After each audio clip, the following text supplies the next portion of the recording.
सहनाववतु सहनौ भुनक्तु सह वीर्यं करवावहै तेजस्विनावधीतमस्तु मा विद्विषावहै। ओम शांति शांति शांति। वैदिक जीवन पद्धति की इस कक्षा में आप सभी साधकों का, श्रोताओं का, दर्शकों का हृदय की गहराइयों से हार्दिक अभिनंदन है, प्रणाम है। उस परमात्मा ने हम सबके लिए वेद रूपी जो ज्ञान दिया है, इस वेद के ज्ञान से जो विविध प्रकार के व्यवहारों का, भिन्न भिन्न क्षेत्रों का जो ज्ञान हमको मिलता है, वह अत्यंत महनीय है, अनुकरणीय है। जो इस प्रकार से इस कल्याणी वेदवाणी का स्वाध्याय करके जीवन को सुंदर बनाता है, सफल बनाता है, वही इस संसार का, समाज और परिवार का उद्धार करने वाला होता है। मनुष्य ही सबसे श्रेष्ठ प्राणी संसार में सभी जीवों में है, और क्योंकि श्रेष्ठ जीवन है इसलिए श्रेष्ठ ज्ञान और फिर वैसा कर्म हो तो जीवन और जगत दोनों ही दिव्यता भव्यता को प्राप्त होते हैं। उसके लिए हमारा सात्विक आहार भी आवश्यक है, क्योंकि बिना सात्विक आहार के हमारा जो विचार है वो दूषित रहता है। यदि हम राजसिक तामसिक आहार का ग्रहण करते हैं और ऐसे खान पान से युक्त हो जाते हैं तो शुद्ध विचार नहीं आ पाते हैं, जिनसे हमारी बड़ी हानि होती है। इसलिए हमको सुनिश्चित करना चाहिए कि हमारा आहार वेदानुकूल हो। जो वेदों में उपदेश किया है हम सबके लिए विधि और निषेध के रूप में,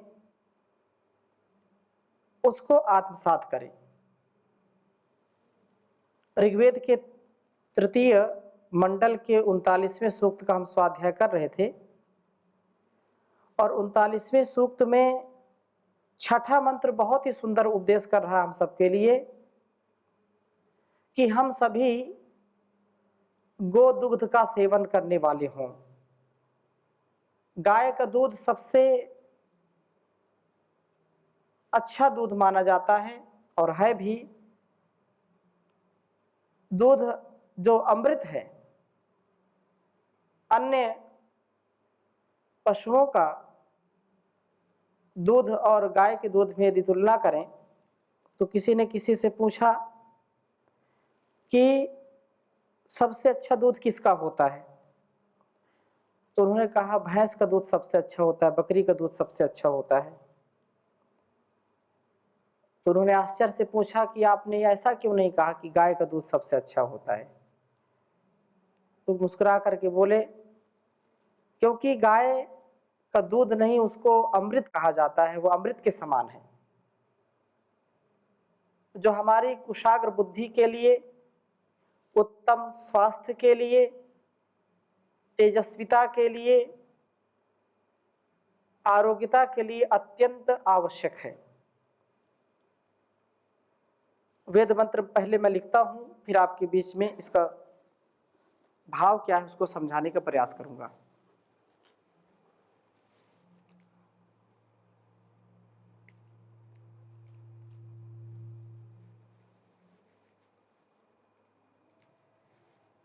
ओम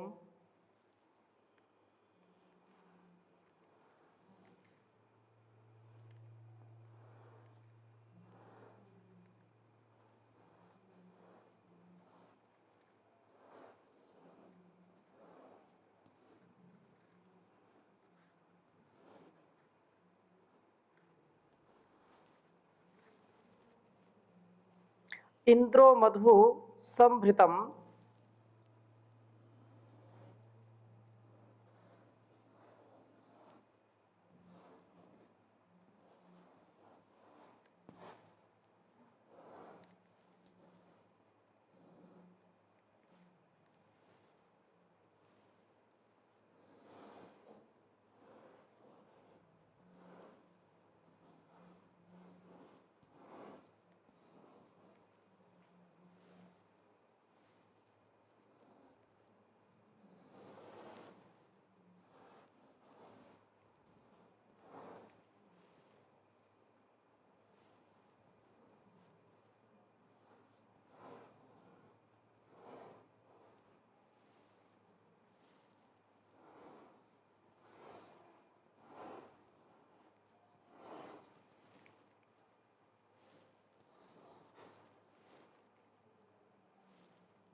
संभृतम उस्रियायाम पद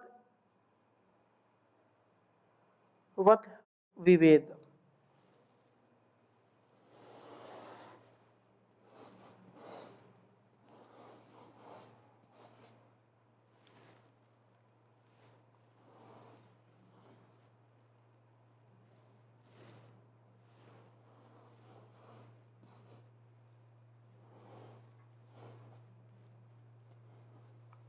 पद वध विवेद।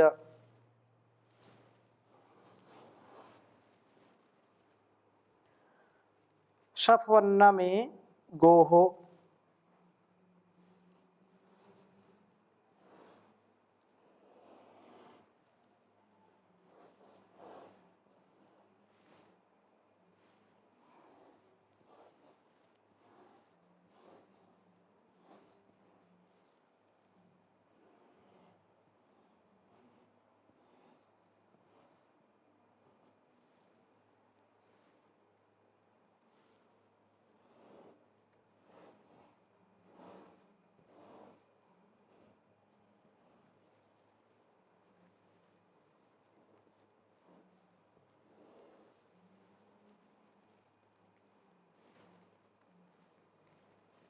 गुहाहितम गुह्यम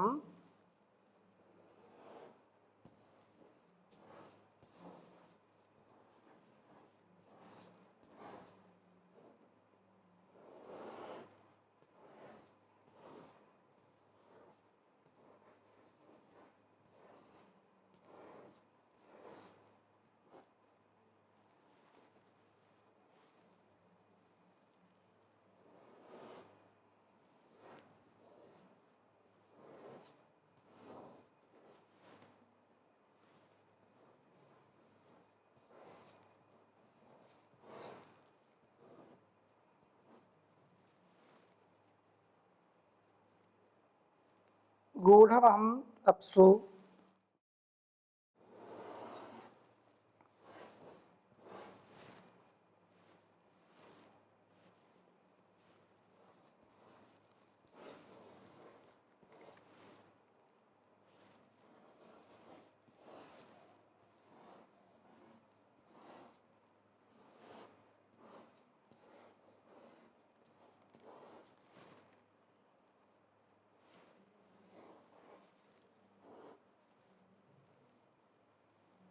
गूढ़महम अप्सु हस्ते दधे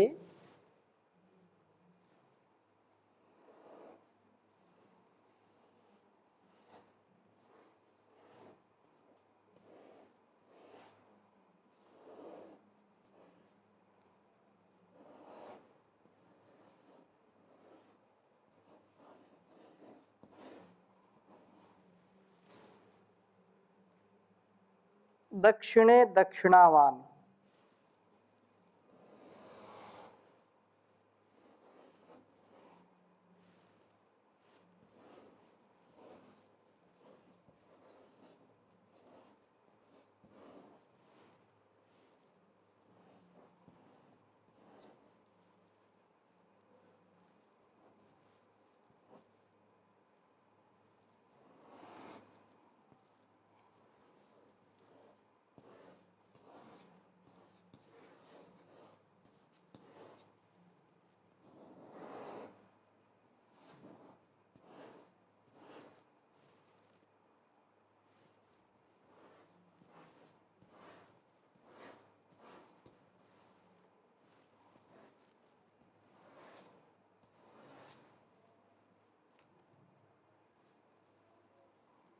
तीसरे मंडल के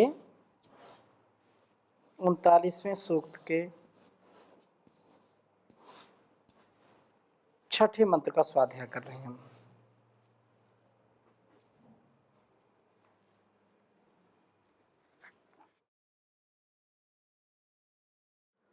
ओम इंद्रो मधु संभृतम श्रियायां पद्वद विवेद शफन्नवे में गोह गुहाहितं गुह्यं गूढ़महं अप्सु हस्ते दधे दक्षिणे दक्षिणावान्।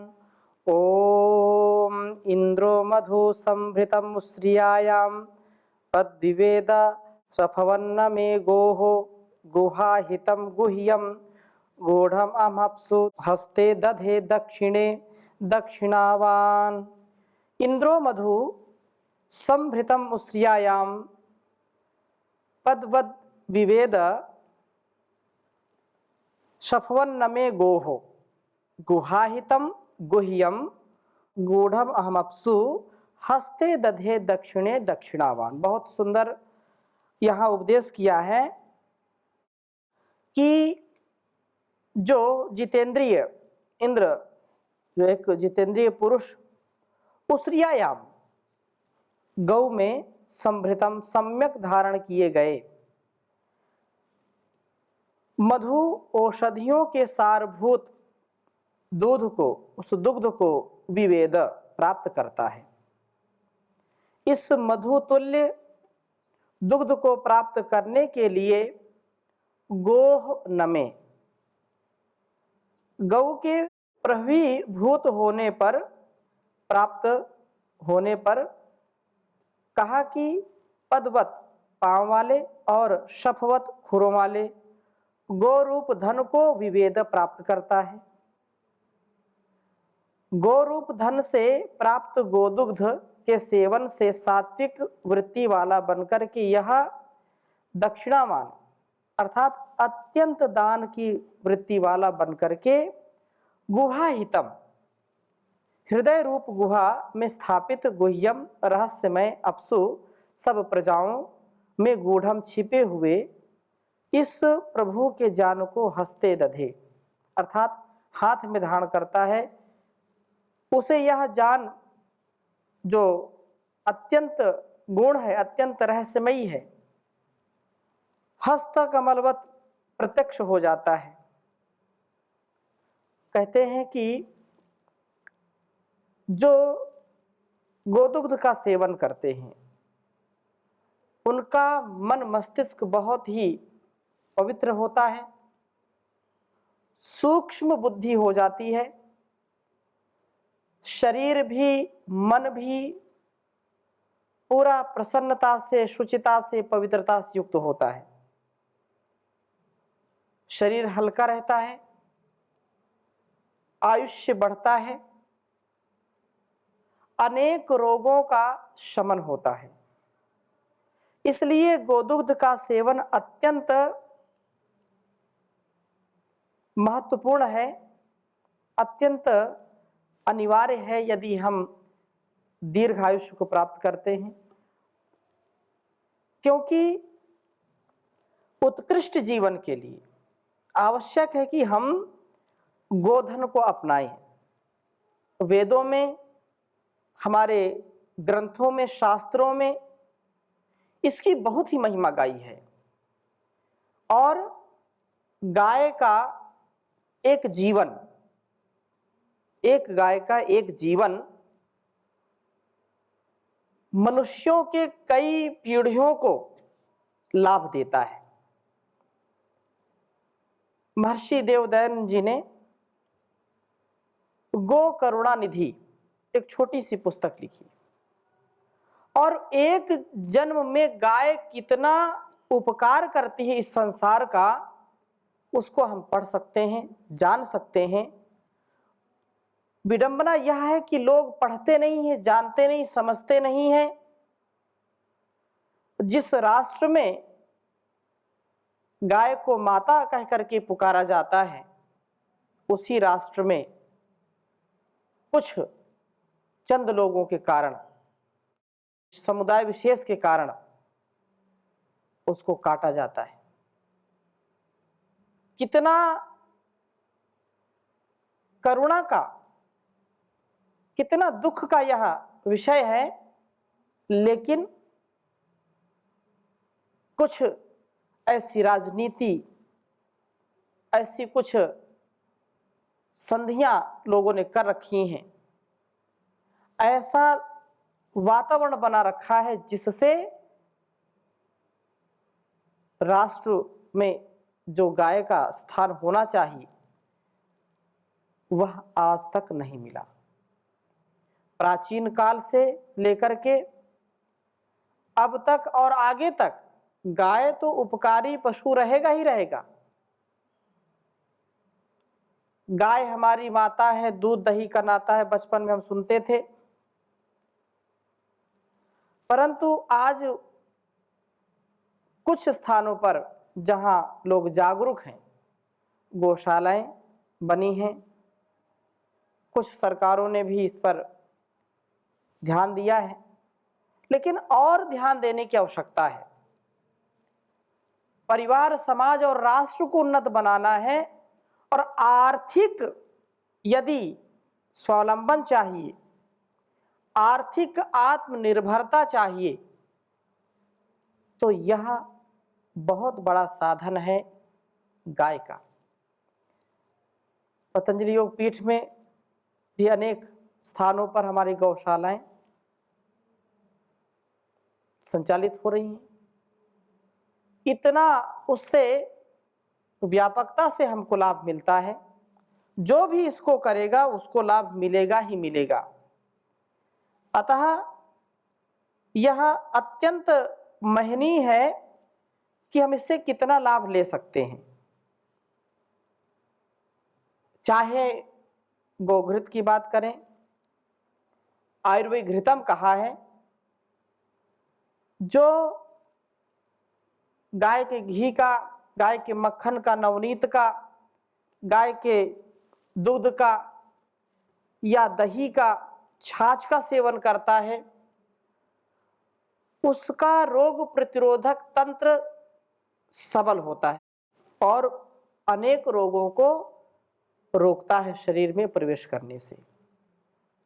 गाय के घृत से जो हम यज्ञ करते हैं अत्यंत विशेष होता है।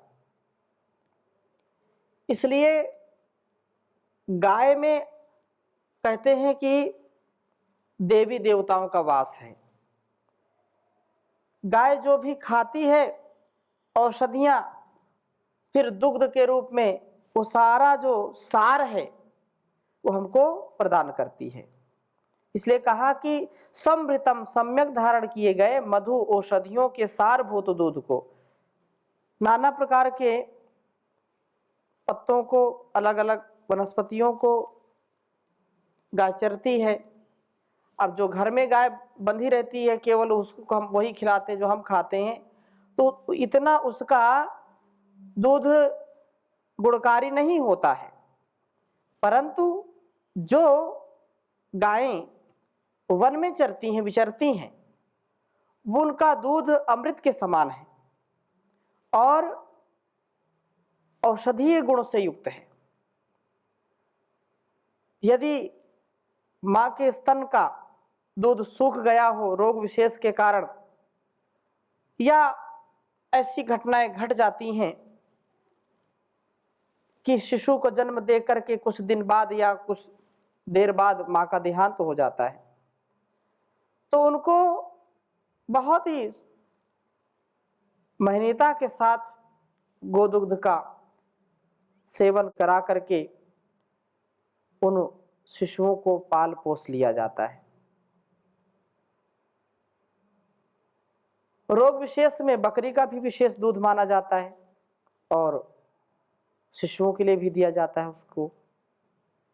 परंतु बात यहाँ पर गोदुग्ध सेवन की है और उसके महत्व की है, तो यह हमको सुनिश्चित करना चाहिए कि जिस गाय को इतना महान बनाया गया है, बताया गया है, तो ऋषि मुनियों ने ऐसे ही नहीं उसको बता दिया। और गो हत्या यदि किसी से हो जाए तो तो उसको कितना पश्चाताप करना पड़ता था, कितना उसको दान देना पड़ता था, कितनी उसको तप तपस्या करनी पड़ती थी। लेकिन आज की स्थिति क्या है? प्रत्येक दिन हजारों गायों को कत्ल खाने में काट दिया जाता है। जहां जिस राष्ट्र में ऐसा होता है, वह राष्ट्र कैसे सुखी रह सकता है? कैसे उसमें आपदाएं नहीं आ सकती हैं? जरूर आएंगी। जो गाय अपने बछड़ी को केवल पालन पोषण की दृष्टि से दूध देती हैं और बाकी सारा दूध जो होता है वह सब हमारे लिए होता है। कुछ अल्पज्ञ लोग, कुछ जो अज्ञानी हैं, वो कहते हैं कि नहीं, ये जो है दूध का सेवन नहीं करना चाहिए क्योंकि ये बड़ी हिंसा है। क्यों हिंसा है? बोले कि यदि आप दूध दूहते हैं गाय का या बकरी का, भैंस का, किसी का भी, ऐसा बहुत लोगों का मानना है और करते भी ऐसा है कि वो हिंसा हो जाती है उनके बछड़ों को या उनके बच्चों को दूध न पिला करके व्यक्ति दूह लेता है, स्वयं पी लेता है, तो बड़ी हिंसा है, वो तो बच्चे भूखे रहेंगे। तो यह बात युक्तियुक्त नहीं है। क्यों? क्योंकि जो गाय 5 लीटर 10 लीटर दूध देती है, यदि वह उसका बछड़ा दूध पिएगा, पूरा दूध पी नहीं पाएगा, पीता है तो बीमार हो जाएगा, दस्त लगेंगे उसको, तो उससे हानि है। दूसरी बात, यदि गाय के थन से दूध निकालते नहीं तो गाय बीमार होगी, इससे अहित होगा। ये वेदों का आदेश है कि ये गाय और जो भी हम पशुपालन करते हैं, देश विशेष में, स्थान विशेष में, रोग विशेष में, अलग अलग सबके दूध का सेवन और उसकी महत्ता बताई गई है। औषधि गुणों से युक्त है। जो ऐसा विचारते हैं वह उचित नहीं है, क्योंकि वेदों का संदेश है और इसमें कोई हानि नहीं है। नहीं दूहेंगे, दूध नहीं निकालेंगे तो बड़ी हानि है। इसलिए गोदुग्ध के प्रयोग का महत्व अत्यंत गुणकारी है और यह दुग्ध का सेवन हमको तेजस्विता से युक्त करता है, हमारी बुद्धि की शुद्धि करता है, सूक्ष्म बुद्धि करता है, तो हम सूक्ष्म विषयों को समझ पाते हैं। हृदय को भी सुरक्षित रखता है। जो गाय का दुग्ध सेवन करते हैं, घृत सेवन करते हैं, नवनीत मक्खन सेवन करते हैं, वो पूर्णतः स्वस्थ रहते हैं, उनको कोई समस्या नहीं होती। चाहे हम गोदुग्ध की बात करें या पंचगव्य की बात करें, गोमूत्र की बात करें, अनेक औषधीय गुण अनेक रोगों के लिए अत्यंत लाभकारी है गोमूत्र। इस प्रकार से बहुत ही सुंदर एक श्लोक किसी आयुर्वेद शास्त्र में आता है कि यदि भोजन हो और गाय के दुग्ध से निर्मित कोई पदार्थ ना हो भोजन में, तो भोजन नीरस है। कहने का आशय क्या है कि यदि भोजन कर रहे हैं तो या तो गो दुग्ध हो, गोघृत हो, दधी हो, मक्खन हो, छाछ हो, अवश्य होना चाहिए। इसे हमारे पहले बुजुर्ग बड़े और पूर्वज इसका सेवन करते थे और पूर्ण निरोगी रहते थे, हृष्ट-पुष्ट होते थे। लेकिन उनको सुबह दोपहर शाम कुछ ना कुछ गाय के दुग्ध से बनी चीजें या दुग्ध का सेवन उनको मिलता होता था, रोज करते थे। तो किसी कवि ने बहुत सुंदर कहा, बिना गो रसम को रसो भोजना नाम, बिना गो रसम को रसो भूपति नाम, बिना गो रसम को रसो पंडिता नाम, बिना गो रसम को रसो कामिनी नाम। तो प्रथम जो चरण है इस श्लोक का उसको मैं बताता हूँ आपको कि बिना गो रसम को रसो भोजना नाम। हम भोजन करने बैठे और गाय का घृत ना हो, घी न मिले या मक्खन न मिले, छाछ न मिले, दही न मिले, दुग्ध न मिले, तो भोजन नीरस है, उसका कोई रस नहीं है। या उससे कुछ लोग और ज़्यादा स्वादिष्ट भोजन करते हैं तो उस मिष्ठान का प्रयोग करते हैं, मावे का प्रयोग करते हैं, गरिष्ठ होता है यद्यपि, पनीर का प्रयोग करते हैं। तो 100 बातों की एक बात ये है कि यदि हमको आरोग्यता चाहिए, हमको तेजस्विता चाहिए, आँखों के लिए, कानों के लिए, हृदय के लिए, बालों के लिए, पूरे शरीर के लिए, तो हमको गो दुग्ध का सेवन अवश्य करना चाहिए। ये दुग्ध नहीं है, अमृत है। अतः गोपालन करें, गोरक्षण करें।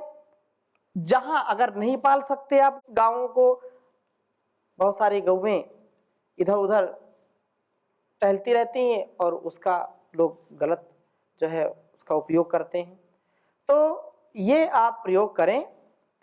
यदि आप नहीं पाल सकते, गोपालन नहीं कर सकते, तो जो गोपालन करता है उसमें आप सहायता करिए और 1-2 गाय एक प्रकार से गोद ले लीजिए।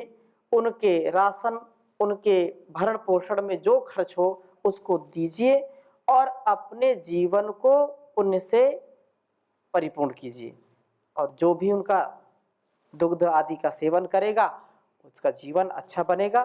तो गोदूध के सेवन के महत्व के विषय में इस वेद मंत्र में चर्चा की है। बहुत सुंदर वेद मंत्र है। इन्हीं शुभकामनाओं के साथ आज की इस कक्षा को यहीं पर विराम देते हैं। सात्विक वृत्ति वाले बनकर के दानशील हों, रहस्यमय ज्ञान की प्राप्ति के लिए गोदूध का सेवन करें और सदा आनंद में रहें। ओम शांति शांति शांति।